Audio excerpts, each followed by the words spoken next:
Ça, c'est vraiment mon obsession, c'est retirer l'argent sur vos comptes courants qui n'est pas rémunéré. Surtout, ne pas vendre, ne pas alléger, j'ai envie de vous dire même acheter. Je vais vous expliquer pourquoi. Les taux commencent à peine à baisser. Mais la baisse des taux va s'accélérer. Elle va s'accélérer en Europe, elle a à peine commencé aux États-Unis, elle va s'accélérer aux États-Unis. Donc mon conseil, c'est au contraire de profiter de la baisse des taux. Alors comment on profite de la baisse des taux? C'est très simple. D'abord, la première des choses à faire, et ça c'est vraiment mon obsession, c'est retirer l'argent sur vos comptes courants qui n'est pas rémunéré. Il y a 500 milliards d'euros qui dorment sur les comptes courants des ménages français dans les banques et qui ne sont pas rémunérés.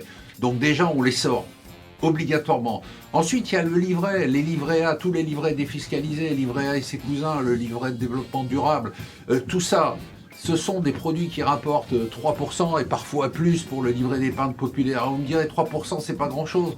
Oui, mais 3% avec une inflation qui commence à baisser à 2%, c'est très bien. Ensuite, il ne faut pas oublier, il y a le fonds en euros. Le fonds en euros, on l'avait oublié, on l'a dans l'assurance vie, on l'a dans le PER.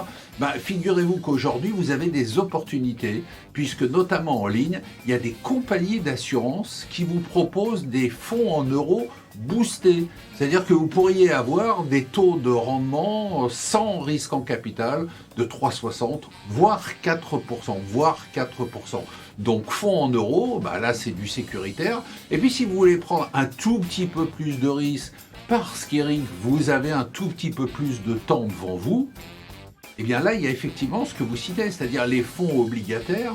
Ce sont des fonds dans lesquels on met des emprunts d'entreprise, des emprunts d'État éventuellement, et qui rapportent en ce moment, en fonction des années, entre 4,5% et 5%, 4,5%, 5%, 4% même, avec une inflation qui va descendre en dessous de 2%, c'est très bien. Alors moi, ce que je vous recommanderais, c'est qu'il y a de plus en plus ce qu'on appelle les fonds à échéance obligataire, c'est-à-dire que ce sont des fonds qui ont une échéance, c'est-à-dire qu'on va vous dire c'est l'échéance 2028, 2029, 2030, l'intérêt c'est que globalement vous allez récupérer votre argent à la fin, et si aucune entreprise ne fait défaut, eh bien vous aurez récupéré tout votre capital plus les intérêts. Donc surtout, c'est le début de la baisse des taux, profitez-en, c'est le moment d'investir dans des produits de taux d'intérêt. Eric, merci pour votre question.